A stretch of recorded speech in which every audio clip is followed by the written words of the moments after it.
Hello and welcome to the programme where you can help stop crime. In the next 40 minutes you may see someone you know or something you remember. You'll see crimes in detail in the hope that you might recognise a clue. Now these are all detectives behind me, real policemen. They're waiting for your call, as are police throughout the country. This is the number, but have a pencil and paper handy if you can. Our prime concern is serious crime, where the police have almost exhausted ordinary methods of inquiry. In other words, the ones that are the most difficult to solve. But with your help, last month's Crimewatch once again achieved real results. We showed how two armed men raided the National and Provincial Building Society at Victoria in London. Wearing masks and brandishing guns, they demanded money. But unknown to them, two cameras were recording their every move. After seeing those pictures, a viewer called in at a police station, and as a direct result of information given, one of those two men have been identified. Police are now continuing their inquiries to find the other man. Then there was the assault on a German tourist in the New Forest. Over 100 people rang in after Crimewatch, and acting on information given by an anonymous caller, the day after the programme, a man from London was arrested. He's since been charged with rape, with robbery and grievous bodily harm, and he's been remanded in custody, awaiting committal for trial. In Sussex, detectives are still working their way through new clues from 130 viewers who called to help solve the murder of Gary Collins, a drugs dealer from Hastings. Remember, the police promised an amnesty to drugs users who offered information, and that offer still holds. In Humberside, the police were looking for the killer of 9-year-old Christopher Laverack. They had 200 calls to follow up after the programme, but so far I'm afraid there's nothing we can tell you yet. We will, though, let you know what happens. Avon and Somerset police had been anxious to hear again from an anonymous caller who thought that a man with a swallow tattoo on his face was responsible for a murder in Bath in 1978. After our appeal, the caller once again made contact and agreed to meet the investigating officers. As a result of that meeting, the police require no more information about the tattoo. Thank you if you called in. In fact, police have now reopened a file on a suspect they'd interviewed earlier in the inquiry. Once again, we'll keep you posted. And finally, the Manchester bogeyman. You might remember we showed this Crimewatch video fit of a man who's been posing as various officials and stealing from people's homes. We had over 200 callers, and one perceptive viewer came up with a new clue that's led police to want to trace a man in particular. They don't know what name he's using now, but these keys belong to him. They seem to be the sort of keys you might use in a small hotel or a boarding house, so please call us if you recognise them, 01 811 8055. The key ring, by the way, is a small brass disc with the number 10 and the letter A. Now for this month's reconstructions. We start with a crime that made the headlines a year ago, but which is still unsolved. It's the murder of a wealthy London solicitor, Janice Weston. There appears to be no motive for the killing. She had no known enemies, there were no sexual assault, no robbery. She was battered to death in a lay-by on the A1 last September. The case is baffling, but there's a wealth of clues to follow up, and detectives here tonight are convinced that if you watch this reconstruction carefully, someone will be able to provide them with at least one of the missing links.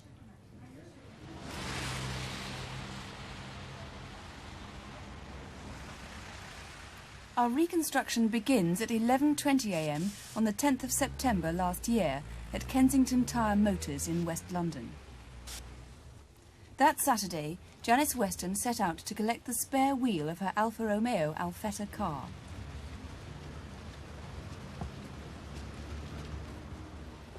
This wheel was to become the vital missing link in the search for her murderer. Janice was seen shopping near her home at Holland Park at around midday. She was a solicitor and had told friends she'd be completing work for a client and staying in London over the weekend.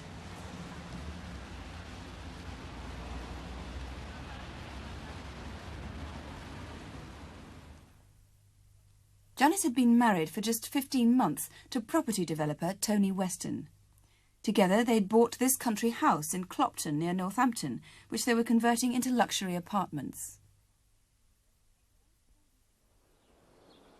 This particular weekend, with her husband away in France on business, Janice called into her office at Lincoln's Inn. The exact time isn't known, but it was sometime on Saturday afternoon. Janice was a partner in the firm Charles Russell & Company, and at 36 was at the peak of her professional career. She was successful, popular, and led a busy social life. She'd gained a reputation as an international expert on company law, and was also completing a book on a specialist interest of hers, computer data protection.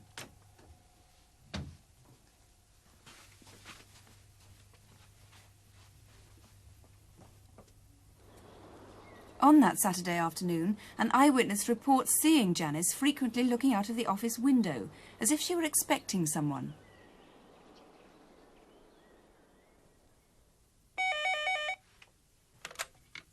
Hello, Charles Russell. I'm afraid he's not. Can I help you? Police know that she was still in the office at 4:45 p.m. because she took a phone call for a colleague.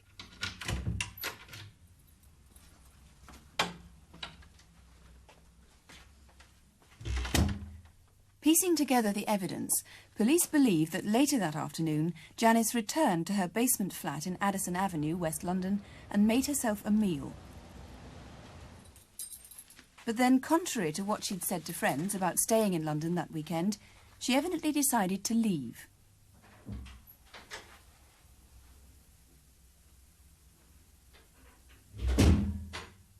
She gathered together the remnants of her meal, which included a partly drunk bottle of wine and a half-eaten loaf of bread, and with an overnight bag and a purse containing £37, she set off. Yet strangely, she left behind her handbag. It contained her chequebook and all her credit cards, but she did take with her the keys to the country house in Clopton. It was unusual for her to set off for the manor house alone, if indeed she did set off alone, and it would have been very uncomfortable there with the renovations in progress.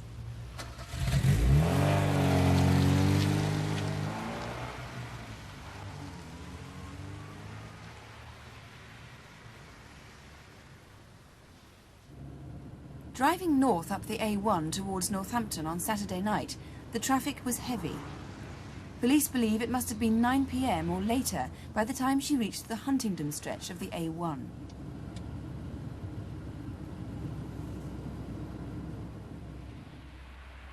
Just north of Huntingdon, only 16 miles from her country home, she pulled into a lay-by. Later, forensic evidence found traces of grease on her fingernails, which suggests that the reason she pulled in here was to change the wheel of her car.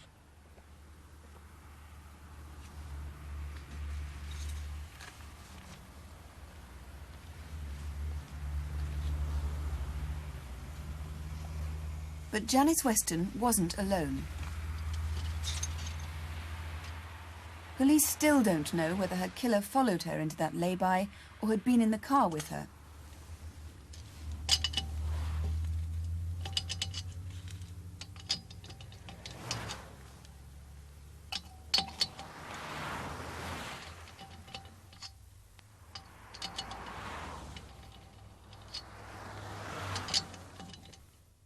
Janice Weston was killed by a series of blows to the head, so ferocious that it took police 3 days to identify her.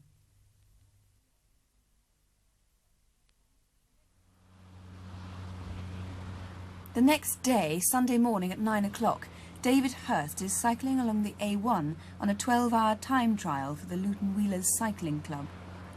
As usual, he'd arranged with his wife to give him refreshment along the route.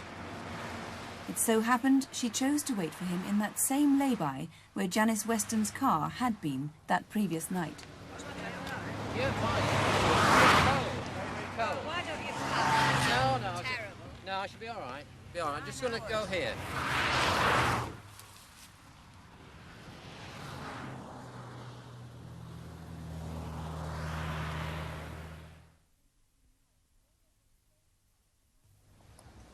At almost the same time, just 23 miles away at Royston, a man called into CB Car's garage with an apparently straightforward request. Make number, please. No, I'm sorry, we don't, but they do in the store next door. Thanks.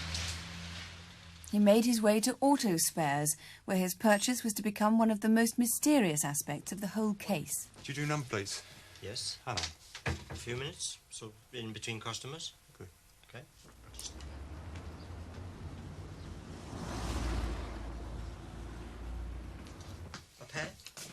Yeah. And number? Yeah. Okay.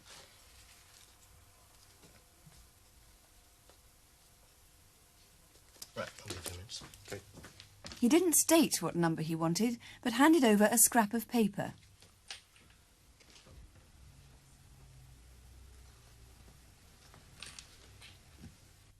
That number was already on police files. It was Janice Weston's number.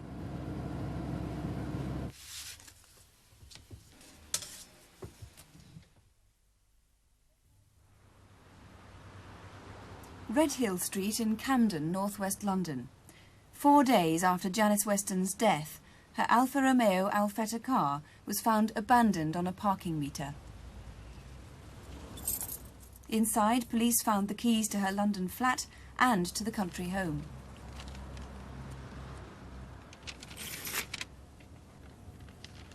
They also found her purse. Nothing had been stolen.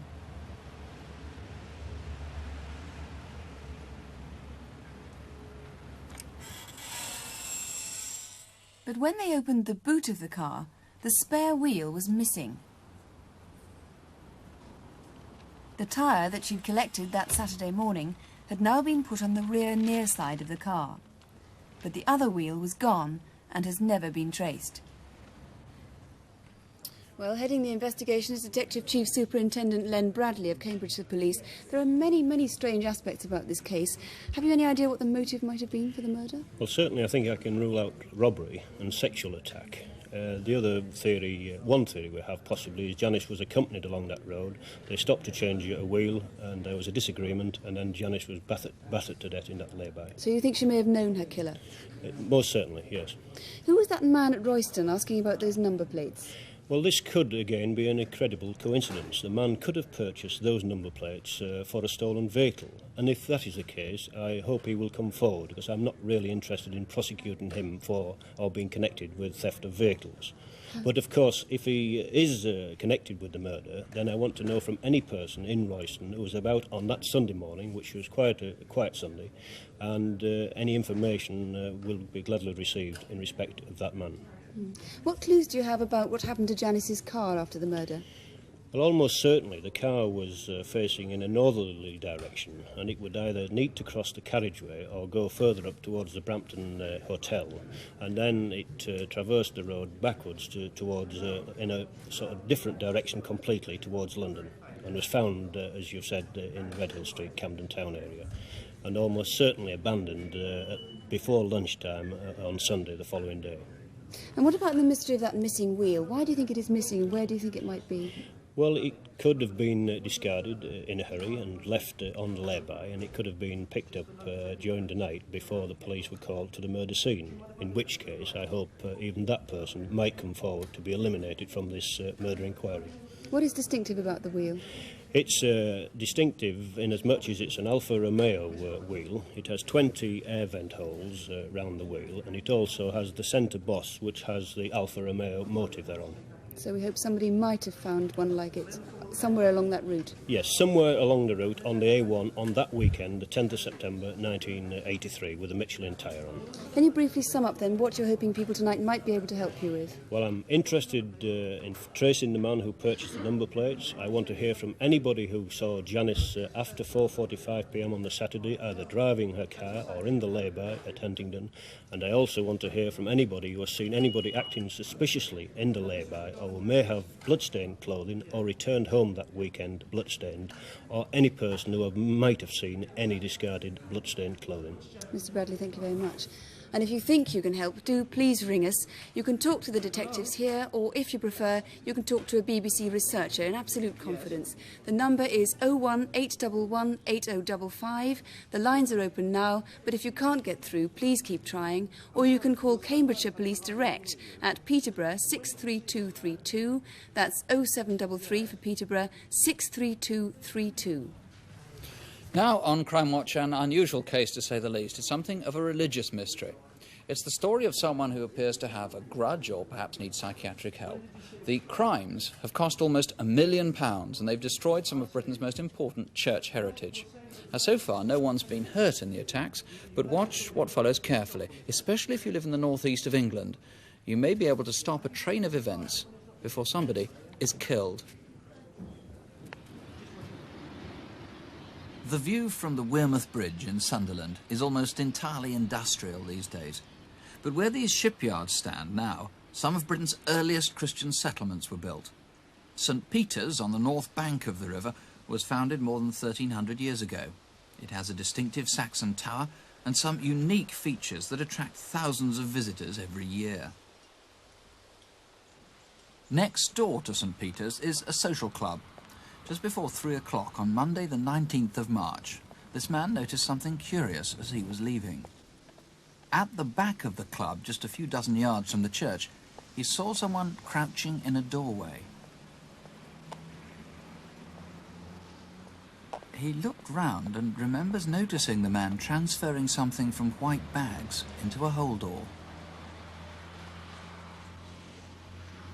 Across the way are some council flats, and just a few minutes later, from a window there, one resident saw what may well have been the same man.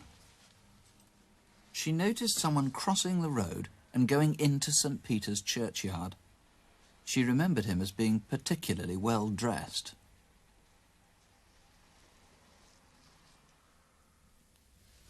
The Reverend Martin Turner, the vicar of St. Peter's, was in his study at about that time. He was at his desk when a buzzer went off, telling him that someone was entering the church. In fact, he caught a glimpse of someone carrying a purpley-brown bag. He went back to his work, but less than 10 minutes later, he was forced to make an urgent phone call.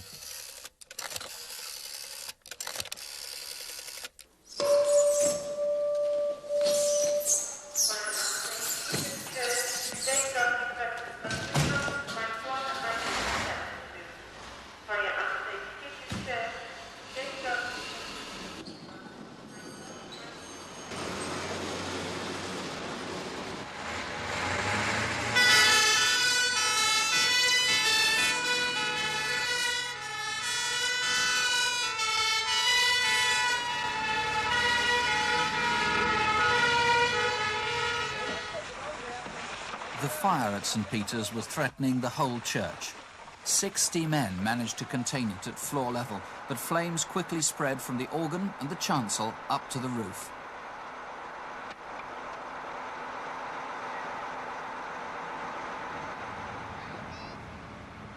Two hours later, the fire was brought under control, and in the charred wreckage was a clue as to who had started it.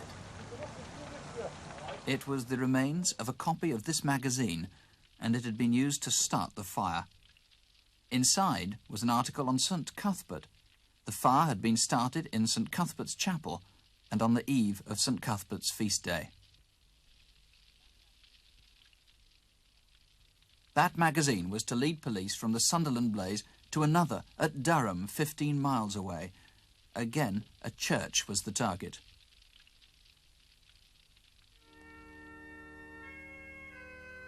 Just a few hundred yards away from Durham Cathedral, on the opposite bank of the River Wear, is St. Oswald's Church. St. Oswald's is famous for its organ music. The building has fine stone features, and it's built on a religious site that predates the Norman conquest. On Wednesday, the 7th of March, an organ practice had taken place. Ironically, it was Ash Wednesday. Fire Brigade, what is the address of the fire? St. Oswald's Church, and this is in Durham City. At just before 4 o'clock, the emergency call was taken at the headquarters of Durham Fire Brigade.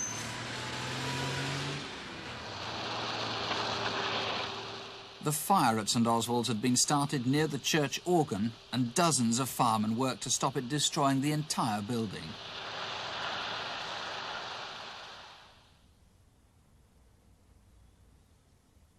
20 sacks of charred remnants were collected after the fire by forensic experts, and among the blackened debris, they found what appears to be a vital clue.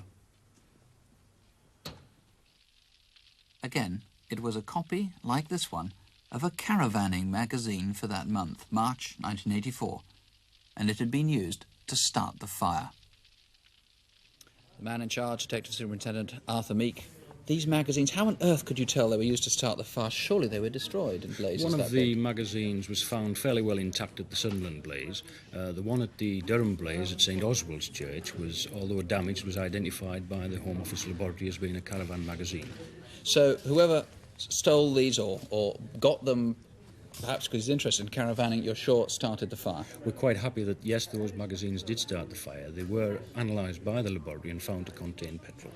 Now, what about this extraordinary collection you've brought of gas canisters? What's their relevance? There's quite an array of gas cylinders there, canisters, and they are used for blow lamps, for paint stripping, they're used for gas stoves, for camping and caravanning, and some of the larger ones are used for home welding equipment. Now, what relation do these have to the fire? Were they used in starting them? Yes, we found some of them fairly well intact at the Sunderland blaze, and the laboratory again analysed some of the debris from the fire at St Oswald's, and were able to say that that is a fairly good example of some of the canisters that we used at that blaze.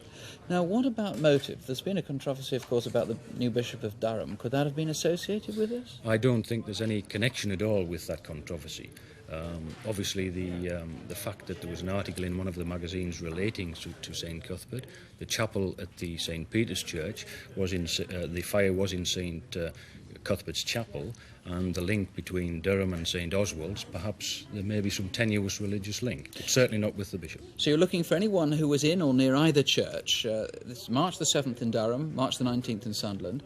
Anybody who uses or is known to use large numbers of different sorts of gas canisters, ranging from camping gas to oxygen, and anybody who might be interested in these magazines and a combination of the lot. Yes, that may subscribe to both of them, and certainly if they've got a lot of canisters, it would be unusual for them to have quite so many.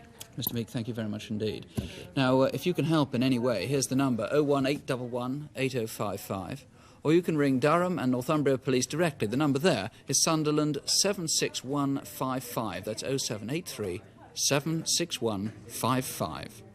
And now the Crimewatch Incident Desk, where we invite the police to appeal to you directly. Here are Detective Constable Helen Phelps and Chief Inspector David Hatcher.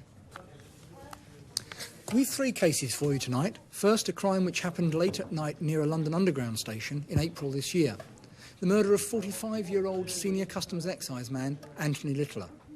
With the help of a lookalike, we've reconstructed in daylight the events leading up to the crime. On Monday the 30th of April, Anthony Littler caught the Bank Line tube from London Bridge and arrived at East Finchley Station at 16 minutes past midnight. He was recognised by the station foreman as he passed the ticket barrier. On leaving the station, he crossed the road and set off home down this alleyway opposite the station. Just 6 minutes later, the emergency services received a call from someone who wouldn't give his name. He said a man had been badly injured and was lying in a pool of blood. Coming in such a short space of time, the call could only have been made from one of two phone boxes. This kiosk, which is directly opposite the tube itself, or just 400 yards away at the other end of the alley in Market Place.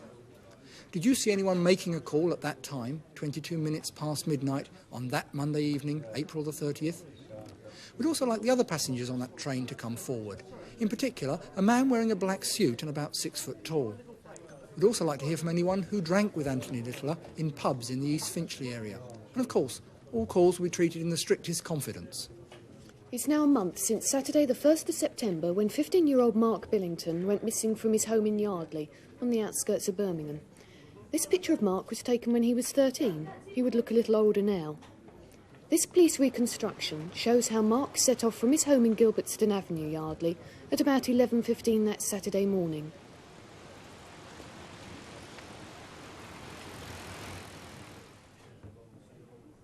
He was next seen half a mile away, here at Yew Tree, where he visited the Birmingham and Bridgewater Building Society to deposit some money in his savings account. It was about 11:20, the last time he was definitely seen. We want to hear from anyone who saw Mark at any time on that Saturday, and there are two clues which might jog your memory. Mark's blue bike has never been found, but here at Crimewatch we've had made up an exact replica of the bike. It had been painted this royal blue colour. It had a white pump and a carrier on the back. If anyone has seen a bicycle like this in the last month, please ring us. Wait, note the mileometer. It fitted on the wheel here. And the second clue. Mark was known to have spent some time that morning at the Linden playing fields flying his kite. The playing fields are right by Mark's home. We believe that Mark was with 4 or 5 other boys at the time. Now, they may not know how Mark disappeared, but if those boys are watching, please ring us in confidence. A call to Crimewatch might reunite Mark Billington with his parents. And finally, on the incident desk, we need your help to find an armed robber who's gaining in confidence and needs to be caught fast. This is the Leeds Permanent Building Society at Roundhay Road in Leeds. And when our villain decided to raid it, he didn't account for the security camera which recorded this sequence of events. You can see the robber in the top right of the picture, and nearer the camera, the cashier who, faced with a handgun, wisely hands over the cash. By the way, the helmet the man wore was royal blue with a white peak.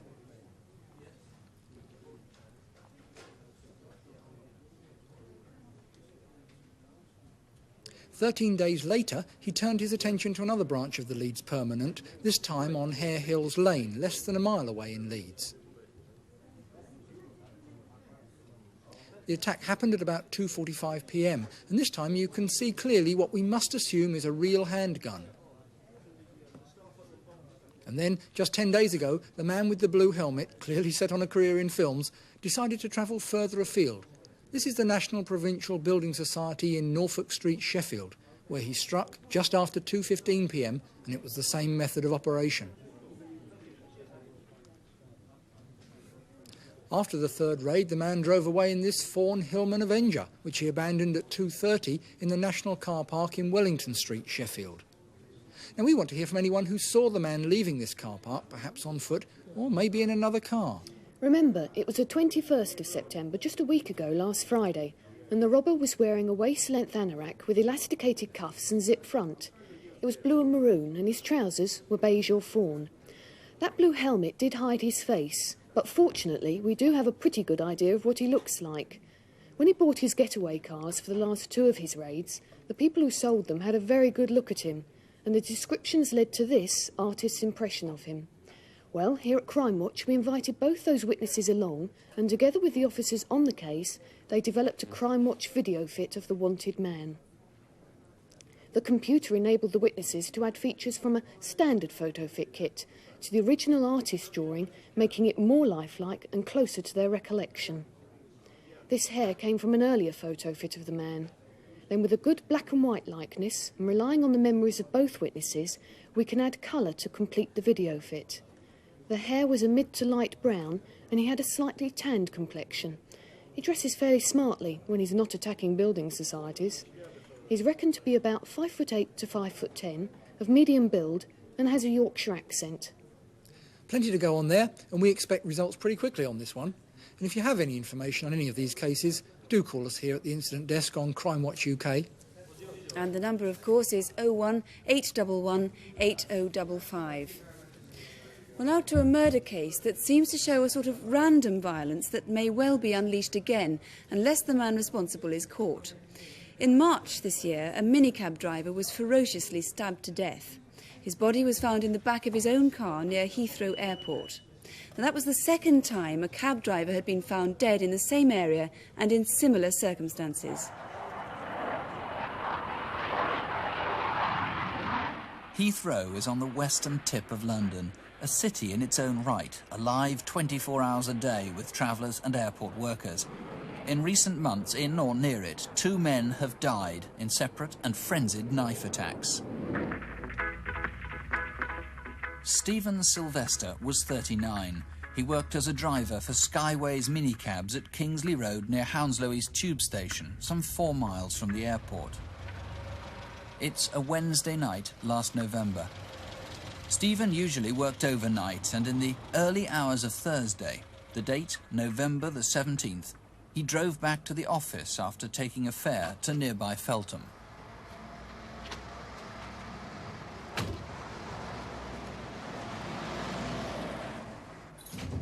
Stephen. Hi. Well, things are very quiet now, so you better take over. I'll see you in the morning. Yeah, cool. All right. I'll see you tomorrow. Yeah, sure.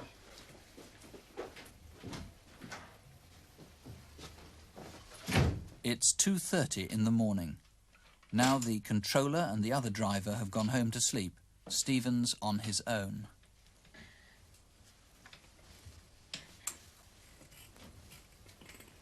At some point between 2:30 and 3:30, Stephen must have left the office, presumably with another fare.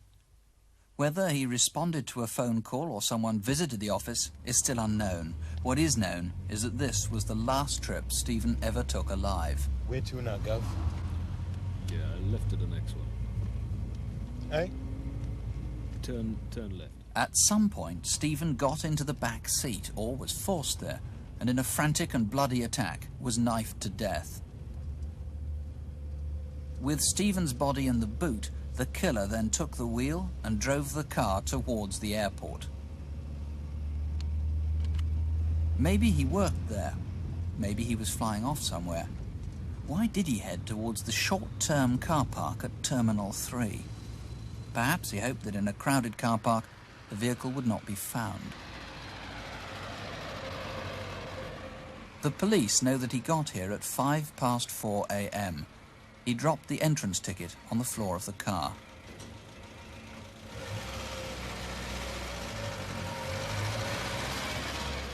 At this time of night, the upper floors are blocked off and only the ground floor is used for parking, mainly by night shift workers at the airport.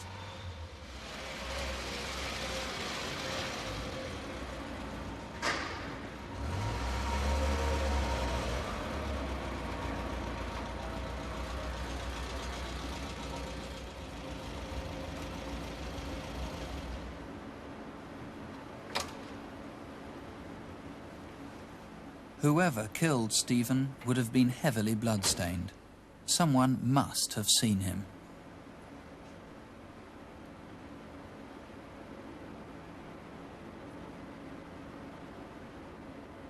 Did he go to one of the toilets to wash off the blood? Did he catch a plane or hitch a lift back to London or elsewhere?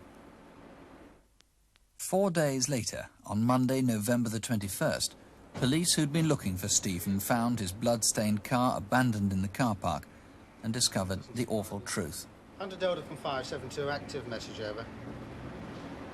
It seemed like a crazy but an isolated crime. Then, 6 months after the Heathrow murder, there was another killing in the same area. And it was like the first. The victim was a driver with Blue Star minicabs of Martindale Road near Hounslow West. Hardeep Sangha helped out his father-in-law, driving part-time on weekday evenings. The cars there weren't equipped with radios, so after each fare the driver had to return to base. It was Friday evening, the 30th of March this year, the day before the Grand National. Hardeep had already made about a dozen journeys that night and returned to the office to wait for further calls. At about midnight, a man rang from a call box not far away. Hello, yeah. I want a cab to go to Feltham. Yeah, at a phone box near some traffic lights on the Great West Road. No, the next traffic lights. At about the same time, a tall soldier and 2 young girls called at the Blue Star office. They too were asking to be taken to Feltham. Because of inconsistencies in the minicab log sheets, the police don't know which call Hardeep responded to first, the soldier and 2 girls who wanted to go to Feltham, or the still untraced caller from the phone box at the Lambton Road junction.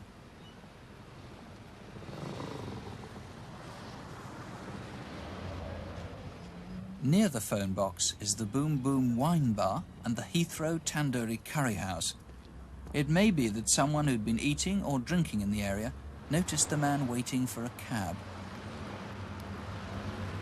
They may even remember if Hardeep did pick him up.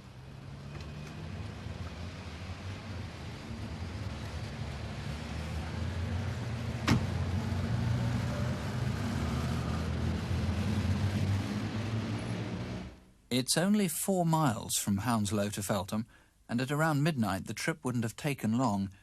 So Hardeep could have done both trips, or even picked up someone else in the Feltham area. The next thing that's known for certain took place on a slip road off the A30, close to the airport's southern perimeter fence.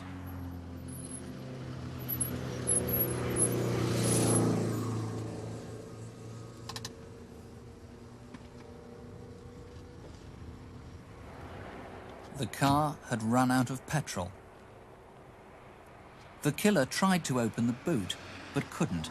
He was unable to take the keys out of the ignition. He must have walked away. Perhaps he hitchhiked. The time between 12:30 and 2 in the morning of Saturday the 31st of March. Even at that time of night, the Great Southwest Road is busy, especially with lorries. Someone must have noticed the car stranded there. At 2 a.m, Hardeep was found slumped behind the passenger seat. He'd been frenziedly stabbed to death.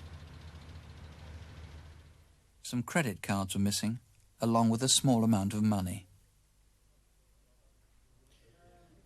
So the killer is possibly a racist, possibly a robber, apparently a psychopath. Detective Chief Superintendent John Pole is the man hunting for him. You tell me that he's tall, but you won't tell me why you think he's a tall man. And you've brought some knives. It looks like he's a knife freak as well. Yes, that's so. This is a replica of an English commando knife issued during the last war. It was found in Sylvester's cab underneath the front passenger seat. We know it's not Sylvester's knife. It doesn't appear to be the murder weapon. But possibly dropped there or almost certainly put there by the murderer. Yes. Here, this is a US M3 American Army trench knife issued to the American commandos.